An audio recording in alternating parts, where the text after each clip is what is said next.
Ya, terima kasih masih bersama kami di program Suara Jakarta. Baik, Pak Syafrin, tadi disampaikan oleh Pak Yayat ya bahwa bagaimana tadi dengan seperti Kopaja, Metro Mini dan lain-lain yang mereka ini belum ada standar pelayanan minimum tapi tidak disubsidi. Apakah nanti ke depannya juga termasuk dalam rencana tadi yang disampaikan oleh Pak Syafrin sebelumnya? Iya baik, jadi dalam program Jaklingko memang yang kita kedepankan itu di sini adalah aspek kolaborasinya.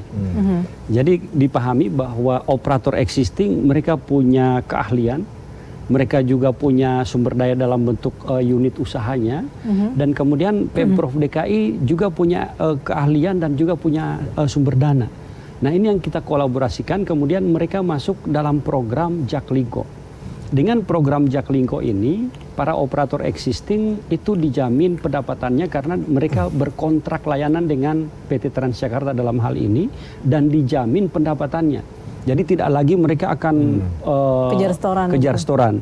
Tapi kembali lagi bahwa dalam proses integrasi tadi, kolaborasi yang integrasi ke sistem Jaklingko, ada beberapa prasyarat yang memang harus dipenuhi. Apakah itu dari aspek bus harus diremajakan, kemudian kemampuan si operator untuk mengadakan busnya, sehingga pada saat kita berkontrak dijamin, karena begitu kita berkontrak pemerintah sudah menjamin bahwa pada tanggal sekian akan datang bisnya sebanyak ini. Jangan sampai kami sudah berkontrak dengan salah satu perusahaan misalnya, kemudian ternyata karena memang yang bersangkutan tidak bisa mengadakan bisnya, akhirnya layanan yang sudah dijanjikan tidak tersedia. Nah ini yang sekarang kita terus upayakan. Nah itu yang tadi yang saya sebutkan bahwa di dalam Ingup 66 ini yang dipaksa untuk kami merealisasikan keseluruhannya di tahun 2020. Tidak akan ada lagi bis-bis yang asapnya ngebul. Karena Ingup 66 itu terkait dengan bagaimana Jakarta menjadi kota berkelanjutan. Karena polusi udaranya kita tekan semaksimal mungkin dengan kita tidak mau menghadirkan bis-bis kota di Jakarta itu yang ngebul. Begitu mereka terintegrasi, ada penggantian busnya, peremajaan armadanya sesuai dengan standar, dan mereka tinggal mengoperasionalkan karena memang itu core bisnisnya. Jadi dia tidak lagi mikir kapan saya dapat sewa. Saya ingin sedikit memperdalam lagi. Pertama satu, peremajaan armada. Jadi jumlah armada kendaraan yang tua akan diganti dengan non polutan. Saya ingin tahu berapa besar dari anggaran ini untuk peningkatan armada bus listrik. Ini kan menarik ya, karena Jakarta kemarin mau ada Formula E untuk pengadaan. Kan dulu kita menggunakan gas. Gas ini ternyata prasarananya dan sarannya belum membackup. Jadi banyak kembali yang orang gunakan solar. Nah sekarang Pak Gubernur mendengung-dengungkan nih bus listrik nih, apalagi berjalan. Nah apakah uang yang disiapkan ini sudah mengantisipasi tidak dengan upaya kita untuk pengadaan jumlah armada bus listrik tersebut? Nah kalau misalnya sekarang hanya fokus kepada subsidi, saya khawatir target kita untuk menambah jumlah armada kendaraan bus listrik itu tidak tercapai. Makanya saya kira ini perlu dibuka. Kalau dikurangin lagi, saya nggak tahu Pak. Kalau kemungkinan, emang tidak dikurangin. Cuman ada visi, apalagi 2020. Nah tahun depan kita mau Formula E ya kan, sebagai ground launchingnya untuk menggunakan armada listrik. Ini menarik nih, saya hanya tahu apakah armada listrik masuk. Ada mata anggaran itu Pak Syafrin? Baik, jadi terkait dengan armada listrik, sekarang kita pahami Transjakarta sudah melakukan uji coba operasional. Jadi dalam konteks operasional sebuah bus, kami harus mengkalkulasikan seluruh kos yang ada di dalam operasional itu. Dan ini yang masih kita teliti. Karena begitu kita compare terkait dengan harga misalnya, kita komparasi dengan bus yang menggunakan BBM fosil, ini harganya bisa 2-3 kali lipat. Sementara struktur kos investasi bus di dalam perhitungan rupiah per kilometer itu sampai 23%. Artinya begitu harga bisnya 2 kali 3, ini otomatis tinggal dikalikan saja. Tapi memang ada faktor kelebihannya adalah maintenance-nya dia turun.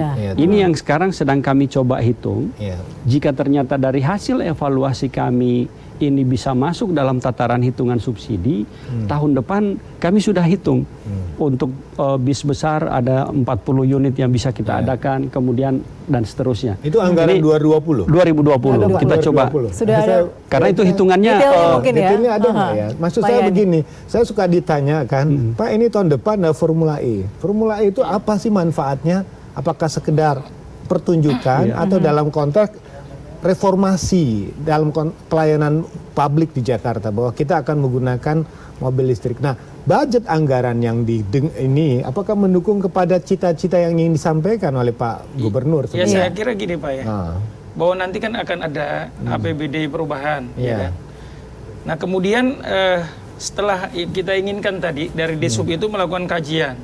Kalau memang melakukan kajian dan memang kita sudah bisa berjalan, dari DPRD saya kira akan siap memberikan dukungan terhadap anggaran itu.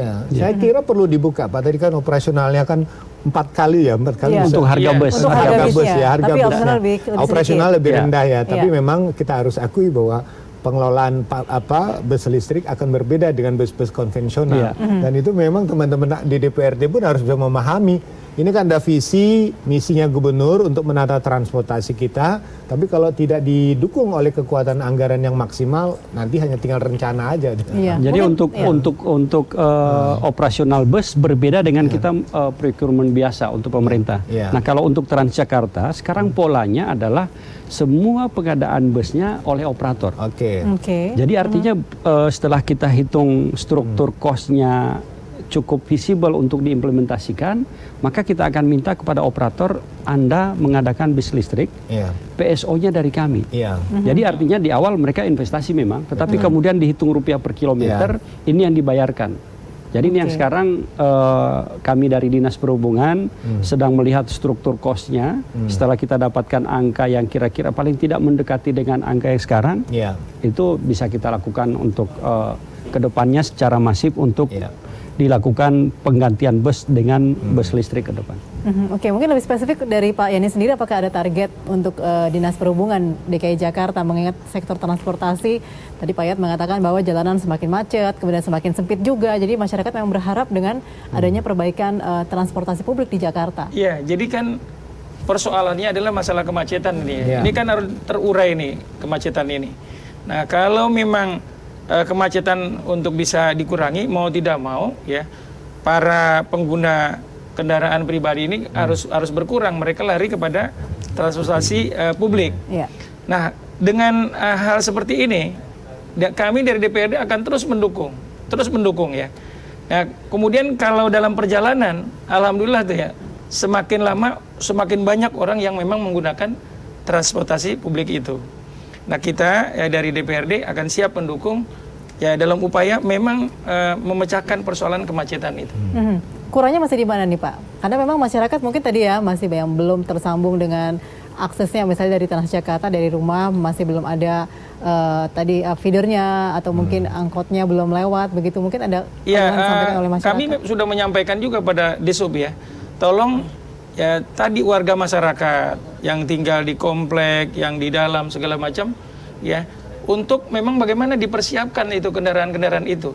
Sehingga masyarakat nanti memang dia keluar rumah sudah siap. Nah, ini kita terus tanpa menyambung transportasi online mungkin begitu ya. Sudah ada transportasi publik, karena sekarang kan biasanya harus multimoda, karena keluar rumah harus pakai transportasi online dulu, kemudian baru sampai di Transjakarta, kemudian nyambung lagi mungkin ke MRT. Iya. Masih harus seperti itu. Iya, saya kira nanti kalau bisa memang dari Dishub ya bisa bekerja sama tadi dengan operator-operator itu untuk bisa menghidupkan tadi Jaklingko itu ya, sampai kepada warga masyarakat itu akan jauh saya kira lebih baik. Oke, jadi targetnya dulu apa Pak? Bilangnya Pak 5 langkah dari rumah ya Pak ya? Atau 300 meter dari rumah? Jadi target kita adalah masyarakat itu 500 meter dari rumah itu sudah ada sistem angkutan umum. Dan kemudian kita siapkan dengan Pak Yani ini terus untuk menyiapkan namanya adalah penanganan first and last mile-nya. Dengan trotoar kita revitalisasi sehingga orang dari rumah tidak ogah lagi dia jalan kaki. Karena karena di depan rumahnya sudah ada trotoar dan dia di 500 meter sudah ada Oke. halte ataupun stasiun. Ini tantangan sebelum nanti kita potong itu ya. Hasil penelitian STTD ya Kementerian Perhubungan itu mengatakan orang di Jakarta kemarin terbaru September, orang di Jakarta tuh hanya mau berjalan kurang dari 50 meter. 50 meter ya? Itu tantangan. 5 langkah berarti? Bukan Bukan 500 meter ya Pak ya? Bukan 500 meter. Bukan ya? Iya, dan ada penelitian yang menunjukkan kita memang orang yang malas berjalan. Manja. Iya gitu. Oke, baik, kita masih punya segmen berikutnya untuk berbincang. Tetaplah bersama kami pemirsa. Kami akan kembali setelah pariwara.